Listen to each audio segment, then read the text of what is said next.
अस्सलाम वालेकुम वरहमतुल्लाहि वबरकातुहू। जी तो बच्चों, क्या हाल चाल हैं। मैं हूं हाफिज ज़ाफ़ा अवान और आज आप लोगों का फर्स्ट लेक्चर होने वाला है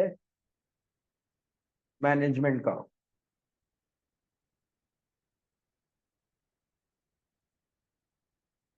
आप लोगों के सामने स्लाइड भी शो हो रही होगी मैनेजमेंट की। तो आज जो है हमारा फर्स्ट लेक्चर है मैनेजमेंट की।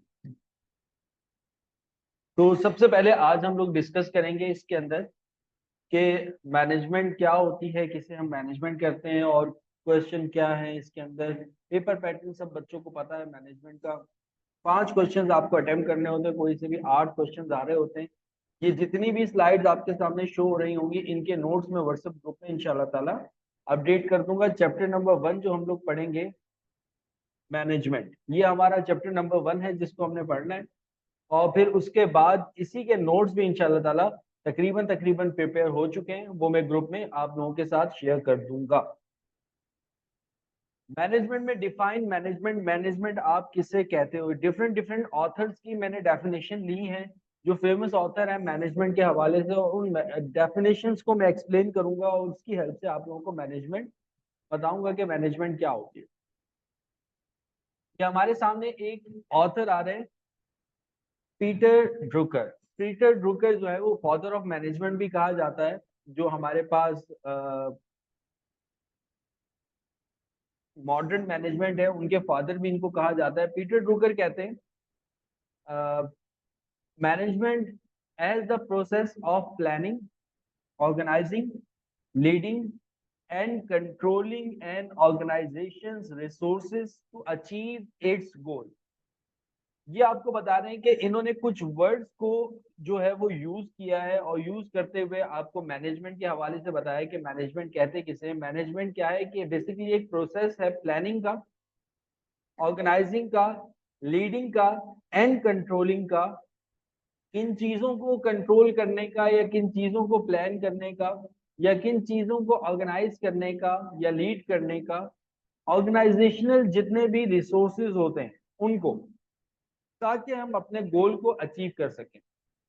पीटर ड्रुकर कहते हैं कि मैनेजमेंट जो है, जब भी आप करते हो, एक अच्छा मैनेजर वो होता है जो कि सबसे पहले चीजों को प्लान करे, प्लान करने के बाद ऑर्गेनाइज करे। या आगे चल के हम लोग पढ़ेंगे, इनको हम फंक्शन ऑफ मैनेजमेंट भी कहते हैं, जिसमें planning, organising, leading, controlling and organisational resources to achieve its goal. ये बेसिकली आपके फंक्शंस ऑफ मैनेजमेंट भी हैं, जिनको हम आगे चल के डीपली पढ़ेंगे और हमारे आगे चैप्टर्स भी हैं। तो थोड़ा सा आप लोगों को थॉरली बता देता हूँ कि क्या है। कि वो कहते हैं कि सबसे पहले आप चीजों को प्लान करते हैं। प्लान करते हो किस तरीके से प्लान करते हो कि भाई, जो आपकी ऑर्गेनाइजेशन का गोल है, पहले तो आप गोल को सेट करते हो। गोल को सेट करने के बाद आप क्या करते हैं, आप उसको अचीव करने के प्लान करते हो, कि एक रास्ते बनाते हो कि किस तरीके से आपने उस गोल को अचीव करना है। आपकी प्लानिंग का एक पार्ट होता है। तो पीटर ड्रुकर कहते हैं कि सबसे पहले आप अपने गोल को प्लान करें, प्लान करने के बाद फिर उसको ऑर्गेनाइज करें। ऑर्गेनाइज किस तरीके से कहा जाता है, कि ऑर्गेनाइज किया जाता है कि जो आपने प्लानिंग की है, या जो आपने स्टेप्स बनाए हैं अपने गोल्स को अचीव करने के, तो फिर आप उनको एक ऑर्गेनाइज वे में लेकर चलते हो। कि सबसे पहले हमने ये काम करना है, फिर जब ये काम कंप्लीट हो जाएगा तो हम दूसरा काम करेंगे, फिर जब दूसरा काम कंप्लीट हो जाएगा तो हम तीसरा काम करेंगे। तो इसको आप कहते हो ऑर्गेनाइजिंग। ऑर्गेनाइज करने के बाद फिर आपको क्या करना है, लीडिंग करना है। लीडिंग यानी कि आपको लीडरशिप लेकर आनी है, गाइड करना है लोगों को, ट्रेन करना है लोगों को कि किस तरीके से वो अपने गोल को, जो उनको दिए गए हैं, जो टास्क उनको दिए गए हैं, उन टास्क को या उन गोल्स को वो किस तरीके से अचीव करेंगे। तो लीड करते हो। फिर उसके बाद एक अच्छा मैनेजर वो होता है जो एक अच्छा लीडर भी होता है। तो लीडिंग करना आनी चाहिए। फिर उसके बाद जब आप अपने प्लान को ऑर्गेनाइज भी कर लो, लीडिंग भी दे दो, यानी कि गाइडलाइन भी दे दो, तो फिर उसके बाद आप अपने प्लान को फिर क्या करते हो, कंट्रोल करते हो। कंट्रोल किस तरीके से, यानी कि वॉच करते हो, देखते हो कि सब कुछ आपकी प्लानिंग के हिसाब से चल रहा है कि नहीं चल रहा। कि लोगों को जो आपने पॉलिसीज इंट्रोड्यूस करवाई हैं, जिन पॉलिसीज की हेल्प से आप अपने गोल्स को अचीव करेंगे, तो वो पॉलिसीज आपके कंट्रोल में है कि नहीं है, लोग आपकी पॉलिसीज को, लोग आपके रूल्स को अडॉप्ट कर रहे हैं, फॉलो कर रहे हैं कि नहीं कर रहे, तो इसको आप कहते हो कंट्रोलिंग।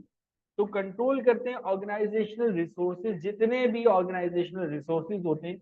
ऑर्गेनाइजेशनल रिसोर्सेज के अंदर आपके पास जो है वो लेबर भी आ जाती है, आपके पास जो है वो कैपिटल भी आ जाता है। तो ये सारी चीजें जब आप ऑर्गेनाइज करते हो ताकि आप अपने गोल को क्या कर सको, अचीव कर सको। तो पीटर ड्रुकर जो है वो ये फरमाते हैं, जो मैंने आप लोगों के सामने बता दिया। इसके अलावा एक और ऑथर भी है हमारे पास, हेनरी फेयोल। इनके बारे में हम आगे चल के डिस्कस भी करेंगे हेनरी फेयोल के हवाले से। इन्होंने भी मैनेजमेंट के अंदर काफी थ्योरीज दी हैं और काफी वर्किंग रही है इनकी। ये जो डेफिनेशन बताते हैं, फेयोल कहते हैं कि ये एक इंजीनियर थे, ठीक है, और इन्होंने मैनेजमेंट की काफी थ्योरीज जो है वो दी हैं। ये कहते हैं कि कंसेप्ट, कहते हैं 5 फंक्शंस हैं मैनेजमेंट के, जिसमें planning, organizing, commanding, coordinating and controlling. ये वही बात जो पीटर ड्रुकर ने बताई थी, वही बात हेनरी फेयोल ने भी बताई कि प्लानिंग बेसिकली मैनेजमेंट क्या है, चीजों को प्लान करना, ऑर्गेनाइज करना, कमांड करना, कोऑर्डिनेट करना, और फिर उनको क्या करना, कंट्रोल करना। ही believe that management involve these fundamental activities.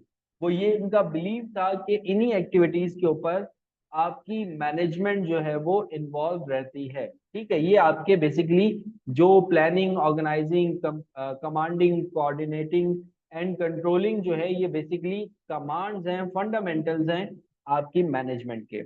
तो उम्मीद करता हूँ कि मैनेजमेंट की डेफिनेशन आप लोगों को क्लियर हो गई होगी। अब एक क्वेश्चन एग्जाम में बहुत ज्यादा आता है फंक्शन ऑफ मैनेजमेंट के हवाले से। फंक्शन ऑफ मैनेजमेंट एग्जामिनर काफी दफा आप लोगों से पूछ चुका है। फंक्शन ऑफ मैनेजमेंट जो अभी पीटर ड्रुकर ने या हेनरी फेयोल ने बताए थे, वही फंक्शन ऑफ मैनेजमेंट है। Planning, organizing, staffing, directing, coordinating, controlling. ये हमारे पास जो है वो कुछ 6 के करीब फंक्शन ऑफ मैनेजमेंट हैं, जिनको मैंने अपने हिसाब से तरतीब दिया है। ठीक है, कहीं पर आपको ये नजर आएंगे जैसे पीटर ड्रुकर जो है वो डायरेक्टिंग, कोऑर्डिनेटिंग के हवाले से नहीं बता रहे थे, तो मैंने इसमें कुछ 2 फंक्शंस और भी ऐड किए हैं। इनको आप फंक्शंस ऑफ मैनेजमेंट भी कहते हो। तो ये इन्हीं फंक्शंस को फॉलो करते हुए जो आपके मैनेजमेंट का गोल होता है वो अचीव होता है। तो सबसे पहले वन बाय वन हम इनको डिस्कस करेंगे कि प्लानिंग क्या होती है, ऑर्गेनाइजिंग क्या होती है। ऑलरेडी तो मैं आप लोगों को शुरू में ही बता चुका हूँ कि प्लानिंग किसे कहते हो आप, ऑर्गेनाइजिंग किसे कहते हो, लेकिन अब इसको थोड़ा डीप में हम लोग और पढ़ते हैं कि प्लानिंग किसे कहा जाता है। अब वन बाय वन हम इन सारे के सारे फंक्शंस को डिस्कस करेंगे सबसे पहले, और इनके नोट्स में आप लोगों को व्हाट्सएप ग्रुप में अवेलेबल कर दूंगा जो हमारी क्लासेस हो रही हैं। तो सबसे पहले हम बात कर रहे हैं प्लानिंग की। प्लानिंग किसे कहा जाता है? This is the initial steps where managers define organizational goals, develop strategies and create actions plans to achieve that. It involves setting objectives, forecasting and making decisions on resource allocation. वो ये बता रहे हैं कि प्लानिंग का मतलब क्या होता है। प्लानिंग का मतलब होता है कि आप पहले अपने जो भी आपके ऑर्गेनाइजेशन के गोल्स होते हैं उनको डिफाइन करते हो अपने सब ऑर्डिनेट्स को या अपने एम्प्लॉयज को कि भाई ये हमारा गोल है। लेट सपोज हमें सेल को इम्प्रूव करना है या हमने कॉस्ट को मिनिमाइज करना है, ये हमारी ऑर्गेनाइजेशन का गोल है कि इस साल हमारी जो ऑर्गेनाइजेशन है वो हमारी कंट्री के नंबर 1 पे आनी चाहिए। ये हमारा गोल है कि पहले हम डिफाइन करते हैं कि हमारा गोल क्या है। तो जब हम गोल को डिफाइन कर लेते हैं तो ये सारी चीजें हमारी प्लानिंग में आती हैं कि देन फिर हम क्या करते हैं, स्ट्रेटेजीज डेवलप करते हैं कि हाउ टू अचीव अवर गोल। मतलब हम अपने गोल को किस तरीके से अचीव करेंगे, उसके लिए फिर हम अपनी स्ट्रेटेजीज डेवलप करते हैं। फिर क्रिएट एक्शन प्लान। जब हम स्ट्रेटेजीज को डेवलप कर लेते हैं तो फिर हम एक्शन प्लान्स बनाते हैं कि अब आया कि हमारे पास स्ट्रेटेजीज भी हैं, चलो काम पे लग जाते हैं कि किस तरीके से हमने अपने गोल को अचीव करना है, यानी कि एक्शन प्लान्स बनाते हैं to achieve them. It involve setting objective, forecasting and making decisions on resource allocation. Management planning का मतलब क्या होता है? कि आप अपने ऑब्जेक्टिव को डिफाइन करते हो, फोरकास्ट करते हो फ्यूचर के हवाले से। फोरकास्ट मतलब क्या होता है, सोचना फ्यूचर के हवाले से, अंदाजा लगाना, और फिर आप अपने डिसीजंस लेते हो जो आपको रिसोर्सेज एलोकेट किए गए हैं। तो ये हमारा पहला फंक्शन ऑफ मैनेजमेंट होता है, जिसको हम क्या कहते हैं, प्लानिंग कहते हैं। प्लानिंग के बाद नेक्स्ट आता है ऑर्गेनाइजिंग। ऑर्गेनाइजिंग किसे कहा जाता है, ऑर्गेनाइजिंग कहा जाता है in this phase managers arrange resources such as people, materials, and equipment to execute the plan effectively. They establish roles, responsibilities, and hierarchy structures to ensure efficient coordination. मतलब देखो, आपने प्लान तो बना लिया, प्लानिंग आपकी बहुत अच्छी है, लेकिन जब तक आपकी चीजें ऑर्गेनाइज नहीं होंगी तब तक आपका जो प्लान है वो एग्जीक्यूट नहीं हो सकता।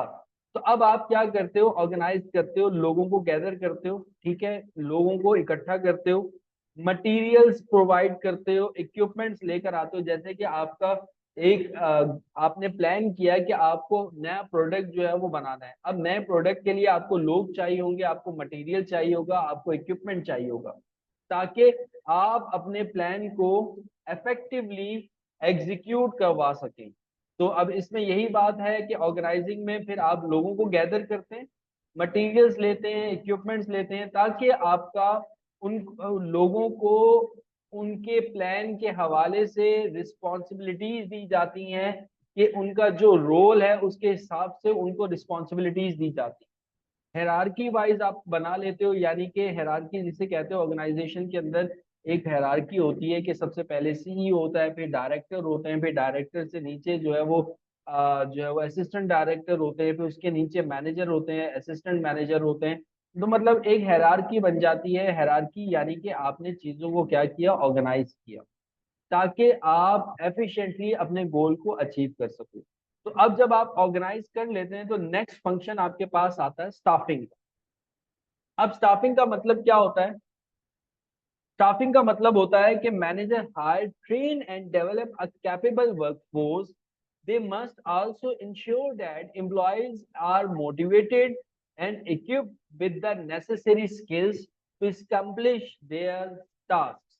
मतलब क्या हुआ, स्टाफिंग का मतलब ये होता है कि जब आप पीपल्स को, लोगों को गैदर कर लेते हैं, गैदर करने के बाद आपके पास एक वर्क फोर्स तो आ गई, लेकिन उस वर्क फोर्स को फिर आप क्या करते हो, ट्रेन करते हो। कहीं पर आप प्रोफेशनली अगर जॉब कर रहे होगे, जैसे बैंक वगैरह में, या जो भी प्रोफेशनल हमारे पास ऑर्गेनाइजेशन है, तो वो स्टाफिंग भी करती हैं अपने एम्प्लॉयज की। यानी कि स्टाफिंग यानी कि हायर करना, फिर अपने स्टाफ को ट्रेन करना, ताकि वो कैपेबल हो सकें काम करने के लिए। तो जितने भी एम्प्लॉयज होते हैं तो फिर उनको ट्रेन किया जाता है, उनको मोटिवेट किया जाता है, जो जो उनको इक्विपमेंट की जरूरत होती है वो इक्विपमेंट उनको प्रोवाइड किए जाते हैं, ठीक है। तब जा करके आपकी एक स्किलफुल लेबर तैयार होती है, ताकि वो आपके टास्क को एकम्प्लिश कर सकें, कंप्लीट कर सकें। तो ये हमारे पास रोल होता है स्टाफिंग का, प्लानिंग, ऑर्गेनाइजिंग, देन उसके बाद क्या आ गई, स्टाफिंग। स्टाफिंग के बाद जो नेक्स्ट पॉइंट होता है वो होता है डायरेक्टिंग का। डायरेक्टिंग भी एक इम्पॉर्टेंट रोल है मैनेजमेंट का। आपने अपने एम्प्लॉयज को ऑर्गेनाइज भी कर दिया, आपने स्टाफिंग भी कर दी, लेकिन आपने उनको डायरेक्ट नहीं किया। डायरेक्ट मतलब कि आपने उनको डायरेक्शन देनी है कि आपने काम किस तरीके से करना है। डायरेक्टिंग का मतलब होता है this involve guideline employees to achieve their objective. फिर आप अपने एम्प्लॉयज को गाइड करते हैं कि how to achieve their goals. आप अपने जो आपका ऑर्गेनाइजेशन का गोल होता है, उस गोल को छोटे छोटे पीसेस में डिवाइड करके अपने एम्प्लॉयज में डिस्ट्रीब्यूट करके उनको मिनी टास्क दे देते हैं। तो सारे एम्प्लॉयज जब अपने मिनी टास्क को कंप्लीट करते हैं तो ऑटोमेटिकली जो आपके ऑर्गेनाइजेशन का गोल होता है वो एकम्प्लिश हो जाता है। तो मैनेजर प्रोवाइड इंस्ट्रक्शंस, आप डायरेक्शन देते हो, यानी कि इंस्ट्रक्शंस देते हो अपने एम्प्लॉयज को, डिसीजंस लेते हो, फीडबैक लेते हो, बार बार पूछते हो एम्प्लॉयज से कि भाई हाँ, तुम्हें आज जो मैंने सुबह टास्क दिया था, आया कि तुमने उसको अचीव किया, उसको कंप्लीट किया कि नहीं किया। तो ये सारी चीजें किस में आ जाती हैं, डायरेक्टिंग में आ जाती है। तो किसी भी चीज का डायरेक्शन का होना बहुत ज्यादा जरूरी होता है। अगर डायरेक्शन नहीं होती या मैनेजर स्टाफिंग तो कर देता है लेकिन सही से डायरेक्ट नहीं करता, तो उसकी वजह से भी आपका जो गोल होता है वो एकम्प्लिश नहीं हो पाता, यानी कि वो कंप्लीट नहीं हो पाता। फिर डायरेक्टिंग के बाद नेक्स्ट आता है कोऑर्डिनेटिंग। कोऑर्डिनेटिंग का मतलब ये होता है कि जब एक ऑर्गेनाइजेशन होती है तो उसके अंदर, ऑर्गेनाइजेशन के अंदर डिफरेंट डिफरेंट डिपार्टमेंट्स होते हैं, आपने उन सब के साथ कोऑर्डिनेट करना होता है। ये देखो बेटा, आप लोगों को सिखाई जा रही है मैनेजमेंट के how to run your own businesses, आप अपने बिजनेस को किस तरीके से चलाओगे। तो उसके लिए आपको गाइडलाइन प्रोवाइड की जा रही है कि सबसे पहले आप प्लान करेंगे, प्लान करने के बाद आप ऑर्गेनाइज करेंगे, ऑर्गेनाइज करने के बाद देन आप स्टाफिंग करेंगे, स्टाफिंग करने के बाद डायरेक्टिंग के बाद फिर आप कोऑर्डिनेटिंग करेंगे। कोऑर्डिनेटिंग का मतलब क्या होता है कि जो आपके डिपार्टमेंट्स होते हैं या जो आपके लोग होते हैं उन सबके साथ आप कोऑर्डिनेशन में रहते हो, यानी कि बातचीत करते रहते हो, आपको पता लगता रहता है कि किस डिपार्टमेंट के अंदर जो बंदा बैठा है वो क्या क्या काम कर रहा है। तो कोऑर्डिनेशन भी बहुत ज्यादा जरूरी होता है। उसकी वजह से आपको गलतियां या आपको इम्प्रूवमेंट जो है वो पता लगती रहती हैं। यानी कि manager must harmonize the efforts of various departments and individuals to prevent conflict and ensure smooth workflow। यानी कि मैनेजर क्या करता है, सबकी एफर्ट्स को कोऑर्डिनेट करता है वेरियस डिपार्टमेंट्स या लोगों की, ताकि जो भी उनके दरमियान कॉन्फ्लिक्ट्स हैं तो उनको वो ठीक कर सके और जो आपका वर्क फ्लो है वो स्मूथली रन कर सके। तो ये आपके पास कोऑर्डिनेटिंग होती है। कोऑर्डिनेटिंग के बाद नेक्स्ट आता है कंट्रोलिंग। अब आप कंट्रोलिंग किसे कहते हो? कंट्रोलिंग यानी कि फिर आप कंट्रोल करते हो, देखते हो कि आया कि जो आपने स्ट्रेटजीज पॉलिसीज बनाकर दी गई थी या जो आपने प्लान किया था, तो आपकी टीम जो है, आपकी टीम जो है वो सही से परफॉर्म कर भी रही है कि नहीं कर रही। तो ये सारी चीजें कंट्रोलिंग में आ जाती हैं। This phase involve measuring performance against establish standard. जो आपने स्टैंडर्ड स्टैब्लिश किए हैं उनके अगेंस्ट जो परफॉर्मेंस है लोगों की, वो हो भी रही है कि परफॉर्म कर रहे हैं अपनी ड्यूटीज के नहीं कर रहे। ये सारी की सारी चीजें किस में आ जाती हैं?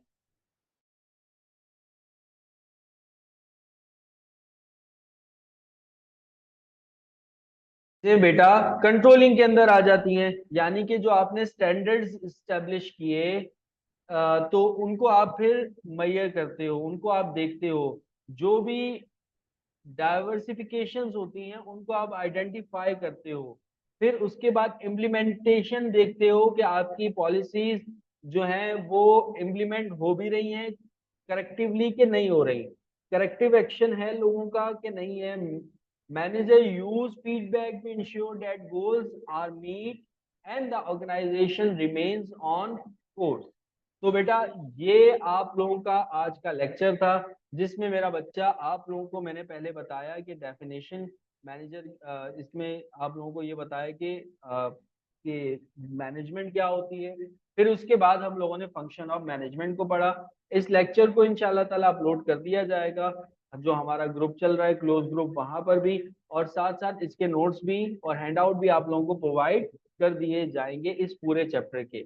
आज के लिए इतना काफी है। आज का लेक्चर कैसा लगा कमेंट करके जरूर बताइएगा। अपना ख्याल रखना, मुझे दुआओं में याद रखना बच्चों। अल्लाह हाफिज।